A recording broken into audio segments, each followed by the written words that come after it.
ইতিকাফ আরবি শব্দ, যার অর্থ হলো অবস্থান করা, অভিমুখী হওয়া, নিবেদিত হওয়া, নিরবিচ্ছিন্ন হওয়া ইত্যাদি। আর পরিভাষায় ইতিকাফ বলা হয় দুনিয়ার যাবতীয় ব্যস্ততা থেকে অবসর হয়ে আল্লাহর ইবাদতের উদ্দেশ্যে এমন মসজিদে অবস্থান করা যেখানে জামাতের সাথে 5 ওয়াক্ত নামাজ আদায় করা হয়। তবে সওয়াবের দিক থেকে ইতিকাফের জন্য সর্বোত্তম স্থান হলো মসজিদে হারাম, এরপর মসজিদে নববী, তারপর মসজিদে আকসা, এরপর যে কোনো জামে মসজিদ, তারপর যে কোনো পাঞ্জেগানা মসজিদ। আর নারীদের জন্য ইতিকাফের স্থান হলো ঘরের যে কোনো নির্দিষ্ট স্থান। ইতিকাফ 3 প্রকার। সুন্নতে মুআক্কাদা আল কিফায়া, রমাদানের শেষ দশকের ইতিকাফ। সুন্নতে মুআক্কাদা আল কিফায়ার অর্থ হলো মহল্লাবাসীর পক্ষ থেকে কমপক্ষে একজন হলেও তা আদায় করতে হবে, অন্যথায় পুরো এলাকাবাসী গুনাহগার হবে। এরূপ ইতিকাফের জন্য 20 রমাদান সূর্যাস্তের পূর্বেই মসজিদে প্রবেশ করে ঈদের চাঁদ ওঠা পর্যন্ত মসজিদে অবস্থান করতে হবে। 2. নফল ইতিকাফ, রমাদানের শেষ দশকে পূর্ণ 10 দিনের কম ইতিকাফ করা বা বছরের অন্য যে কোনো সময় যতক্ষণ ইচ্ছা ইতিকাফের নিয়তে মসজিদে অবস্থান করা। 3. ওয়াজিব ইতিকাফ, কোনো কারণে মানত করে নিজের উপর ইতিকাফকে আবশ্যক করে নেওয়া। এরূপ ইতিকাফের সর্বনিম্ন সময় 1 দিন, রোজা সহ এই ইতিকাফ করতে হয়। ইতিকাফ অনেক পুরাতন একটি আমল। ইতিকাফের বিধান হযরত ইব্রাহিম আলাইহিস সালাম ও ইসমাইল আলাইহিস সালাম এর জামানাতেও ছিল। পবিত্র কোরআনে আল্লাহ তাআলা বলেন, আমি ইব্রাহিম ও ইসমাইলকে আদেশ করলাম, তোমরা আমার ঘরকে সে সকল লোকের জন্য পবিত্র করো যারা এখানে তাওয়াফ করবে, ইতিকাফ করবে এবং রুকু সিজদা করবে। সূরা বাকারা 125। যে কারণে ইতিকাফের আমল খুবই গুরুত্বপূর্ণ। ইতিকাফ একটা গুরুত্বপূর্ণ আমল। এতে বান্দা দুনিয়াবী ব্যস্ততা ও কাজকর্ম থেকে সম্পূর্ণ অবসর হয়ে একনিষ্ঠ চিত্তে আল্লাহ তাআলার ইবাদতে মশগুল হওয়ার সুবর্ণ সুযোগ তৈরি করে। এতে মুমিন নিজেকে আল্লাহ তাআলার দরবারে চূড়ান্তভাবে সমর্পণ করে দেয়। একান্তে আল্লাহ তাআলার ইবাদতে কাটে 10টি দিন, যার ফলে আল্লাহর সাথে সর্বোচ্চ পর্যায়ের ভালোবাসা সৃষ্টি হয়। এজন্য হুজুর সাল্লাল্লাহু আলাইহি ওয়াসাল্লাম এই আমলের প্রতি বিশেষ গুরুত্ব দিয়েছেন। তিনি হিজরতের পর ইন্তিকাল অবধি প্রতি বছরে এই আমল করেছেন। দাওয়াত, তরবিয়ত, শিক্ষা, জিহাদ ইত্যাদি শত ব্যস্ততা থাকা সত্ত্বেও রমাদানে তিনি ইতিকাফ ছাড়েননি কখনোই। হাদিস শরীফে এসেছে, আয়েশা রাদিয়াল্লাহু তাআলা আনহা বলেন, নবী সাল্লাল্লাহু আলাইহি ওয়াসাল্লাম মৃত্যু পর্যন্ত রমাদানের শেষ দশকে ইতিকাফ করেছেন। সহিহ বুখারী। নবী কারীম সাল্লাল্লাহু আলাইহি ওয়াসাল্লাম 1 বছর গুরুত্বপূর্ণ জিহাদের কারণে ইতিকাফ করতে পারেননি। এজন্য পরবর্তী বছর 20 দিন ইতিকাফ করে তা কাজা করে নিয়েছিলেন। হাদিস শরীফে এসেছে, নবী কারীম সাল্লাল্লাহু আলাইহি ওয়াসাল্লাম রমাদানের শেষ 10 দিনে ইতিকাফ করতেন, কিন্তু 1 বছর ইতিকাফ করতে পারেননি। পরবর্তী বছর 20 দিন ইতিকাফ করেছেন। সুনানে আবু দাউদ। ইতিকাফের মাধ্যমে লাইলাতুল কদর লাভ হওয়ার সম্ভাবনা অনেকটা নিশ্চিত থাকে। হাদিস শরীফে এসেছে, রাসূলুল্লাহ সাল্লাল্লাহু আলাইহি ওয়াসাল্লাম বলেন, রাসূলুল্লাহ সাল্লাল্লাহু আলাইহি ওয়াসাল্লাম রমাদানের মাঝের 10 দিন ইতিকাফ করতেন। 1 বছর এভাবে ইতিকাফ করার পর রমাদানের 21তম রাত এলো। তিনি ঘোষণা করলেন, যে ব্যক্তি আমার সঙ্গে ইতিকাফ করেছে সে যেন শেষ দশকে ইতিকাফ করে, কারণ আমাকে শবে কদর সম্পর্কে অবগত করা হয়েছিল যে তা শেষ দশকের অমুক রাত। এরপর তা ভুলিয়ে দেওয়া হয়েছে। সুতরাং তোমরা শেষ দশকে শবে কদর অন্বেষণ করো এবং প্রতি বেজর রাতে অন্বেষণ করো। সহিহ বুখারী। ইতিকাফের ফজিলত। ইতিকাফ ফজিলতপূর্ণ একটা আমল। ইতিকাফের অনেক ফজিলত রয়েছে। নিম্নে কিছু ফজিলত তুলে ধরা হলো। 1. একদিনের ইতিকাফের কারণে জাহান্নাম থেকে বান্দার অনেক দূরত্ব তৈরি হয়।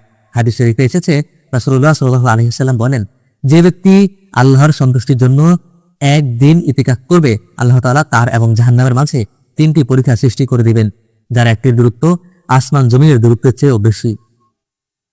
মাজমাউজ জাওয়ায়েদ। 2. ইতিকাফকারী ইতিকাফে বসেই অন্যান্য নেক আমলকারীদের আমলের সওয়াব পেতে থাকে। হাদিস শরীফে এসেছে, রাসূলুল্লাহ সাল্লাল্লাহু আলাইহি ওয়াসাল্লাম ইতিকাফকারী সম্পর্কে বলেন, সে নিজেকে গুনাহ থেকে বিরত রাখে এবং নেককারদের সকল নেকি তার জন্য লেখা হয়। সুনানে ইবনে মাজাহ। তবে হাদিসটি যঈফ। 3. ইতিকাফকারী আল্লাহর ঘর মসজিদে অবস্থান করে, আর মসজিদে অবস্থান করার কারণে আল্লাহ তাআলা তার প্রতি রহমত বর্ষণ করেন এবং তাকে জান্নাতে পৌঁছানোর দায়িত্ব দিয়ে দেন।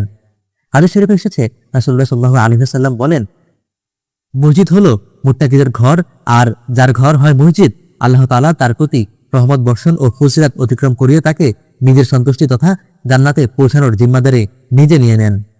মাজমাউজ জাওয়ায়েদ হাসান। 4. ইতিকাফকারী সব সময় নামাজের স্থান থাকে এবং নামাজের জন্য অপেক্ষমান থাকে, তাই তার জন্য ফেরেশতাগণ মাগফিরাত ও রহমতের দোয়া করতে থাকে। হাদিস শরীফে এসেছে, রাসূলুল্লাহ সাল্লাল্লাহু আলাইহি ওয়াসাল্লাম বলেন, তোমাদের কেউ যতক্ষণ পর্যন্ত নামাজের স্থানে উজু অবস্থায় থাকবে ততক্ষণ পর্যন্ত ফেরেশতাগণ এই বলে দোয়া করতে থাকে যে, হে আল্লাহ, আপনি তাকে ক্ষমা করে দিন। হে আল্লাহ, আপনি তার প্রতি রহমত দান করুন। সহিহ বুখারী। নামাজের অপেক্ষায় থাকার কারণে প্রতি মুহূর্তে তার গুনাহ মাফ হতে থাকে এবং আল্লাহ তাআলার কাছ থেকে তার মর্যাদা বাড়তে থাকে। হাদিস শরীফে এসেছে, রাসূলুল্লাহ সাল্লাল্লাহু আলাইহি ওয়াসাল্লাম বলেন, আমি কি তোমাদের এমন কাজের কথা জানাবো না যা করলে আল্লাহ তাআলা বান্দার গুনাহ মাফ করে দিবেন এবং মর্যাদা বৃদ্ধি করে দিবেন? সাহাবীগণ বললেন, হে আল্লাহ রাসূল, আপনি বলুন। তিনি বললেন, কষ্ট হওয়া সত্ত্বেও ভালোভাবে ওযু করো, মসজিদে আসার জন্য বেশি বেশি পদচারণা করো এবং এক নামাজের পর পরবর্তী নামাজের অপেক্ষায় থাকো। সহিহ মুসলিম। 5, ইতিকাফকারী ব্যক্তি আল্লাহর সামনে নিজেকে সোপর্দ করে দেয়, ফলে আল্লাহর সাথে তার একান্ত ভালোবাসার সৃষ্টি হয়। কাজী আতার রহমতুল্লাহি আলাইহি বলেন, ইতিকাফকারী ব্যক্তি মুহরিম ব্যক্তির মতো নিজেকে দয়াময় আল্লাহর সামনে পেশ করে। শুআবুল ঈমান। উল্লিখিত ফজিলতগুলো ছাড়াও ইতিকাফকারী মসজিদের থেকেও আরো অনেক পুণ্য লাভ করার সুযোগ পায়। সবসময় তাকবীরে উলার সাথে জামাতে প্রথম কাতারে নামাজ আদায়ের সুযোগ লাভ হয়। প্রতি মুহূর্তে কাটে গুনাহমুক্ত এবং মসজিদের আমলি পরিবেশে। শরীয়তের দৃষ্টিতে এখানে অবস্থান করা ইবাদত হিসেবে গণ্য। তাই অবসর সময়ে কোনো আমল না করলেও দিন রাত তার মসজিদে অবস্থান করাটাই ইবাদত। এমনকি ঘুমিয়ে থাকলেও সে সওয়াব পেতে থাকে। আর সবচেয়ে বড় ফজিলত তো ইতিকাফকারী নিশ্চিতভাবে লাইলাতুল কদর পেয়েই যায়। এসব কারণে ইতিকাফ ভেঙে যায়। গুরুত্বপূর্ণ এই আমলটি বেশ কিছু কারণে বাতিল হয়ে যেতে পারে। তাই এদিকে সবসময় সতর্ক থাকতে হবে যেন কোনো অবহেলার কারণে ফজিলতপূর্ণ আমলটি নষ্ট না হয়ে যায়। 1, বিনা প্রয়োজনে মসজিদ থেকে বের হওয়া। কোনো কারণ ছাড়া মসজিদ থেকে বের হয়ে গেলে ইতিকাফ ভেঙে যাবে। হাদিস শরীফে এসেছে, হযরত আয়েশা রাদিয়াল্লাহু তাআলা আনহা হুজুর সাল্লাল্লাহু আলাইহি ওয়াসাল্লাম এর ইতিকাফের বিবরণ দিতে গিয়ে বললেন, তিনি ইতিকাফরত অবস্থায় ঘরে প্রবেশ করতেন না প্রাকৃতিক প্রয়োজন ছাড়া। সহিহ মুসলিম। তাই বিশেষ প্রয়োজন যেমন প্রস্রাব, ওযু, ফরজ গোসল ইত্যাদির ব্যবস্থা মসজিদের মধ্যে না থাকলে এসব কাজের জন্য মসজিদ থেকে বের হওয়া যাবে।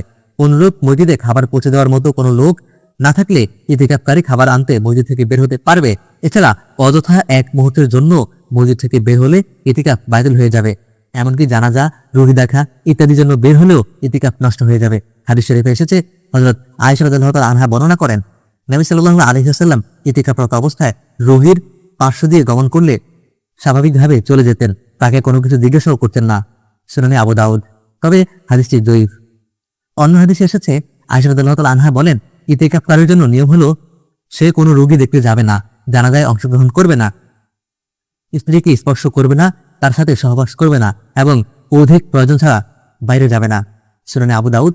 সহিহ। 2, রোজা না রাখা বা ভেঙে ফেলা। রমাদানের শেষ দশকের ইতিকাফের জন্য রোজা শর্ত, তাই রোজা না রাখলে বা ভেঙে ফেললে ইতিকাফ বাতিল হয়ে যাবে।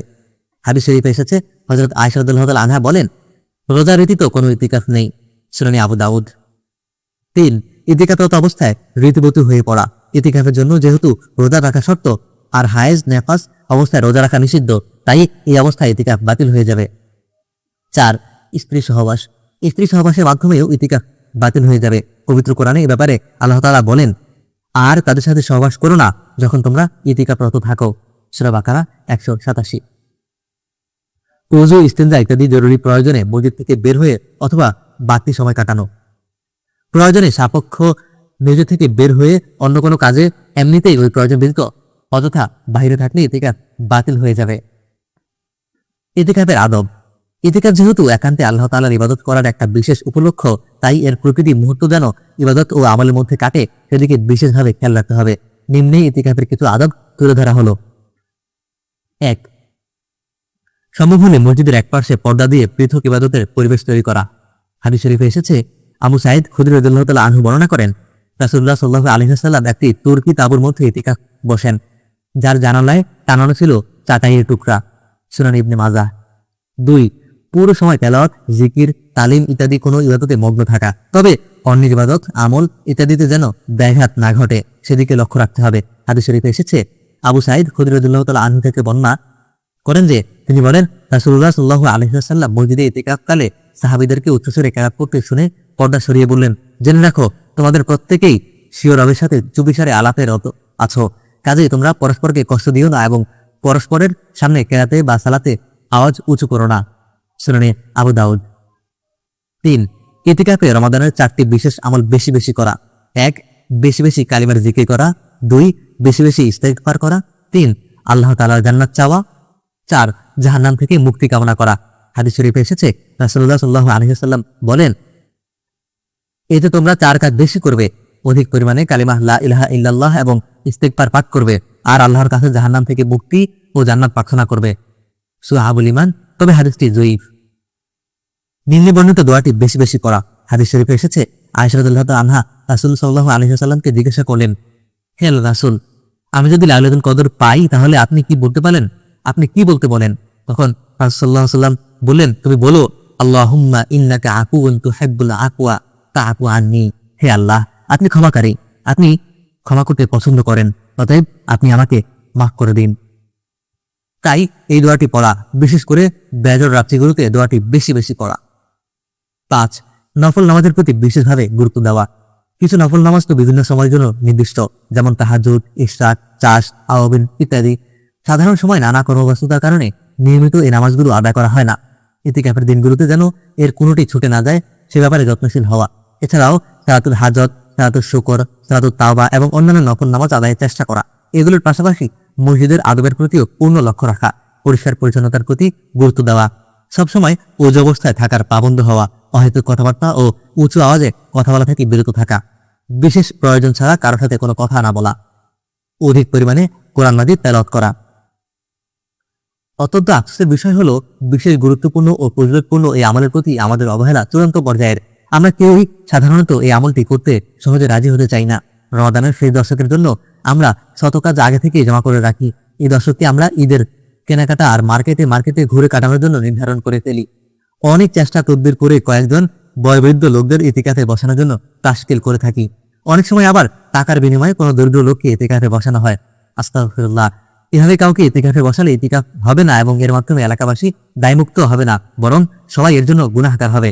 এই আমলের প্রতি এমন অবহেলা বড়ই পরিতাপের বিষয়। অথচ আজকে যদি সরকারের পক্ষ থেকে এই ঘোষণা আসে, আগামী 10 দিন লাগাতার যারা অমুক কাজে শ্রম দিবে তাদেরকে 1000 মাসের পারিশ্রমিক দেওয়া হবে, আমার মনে হয় না আমাদের কেউ এর থেকে পিছপা হবে।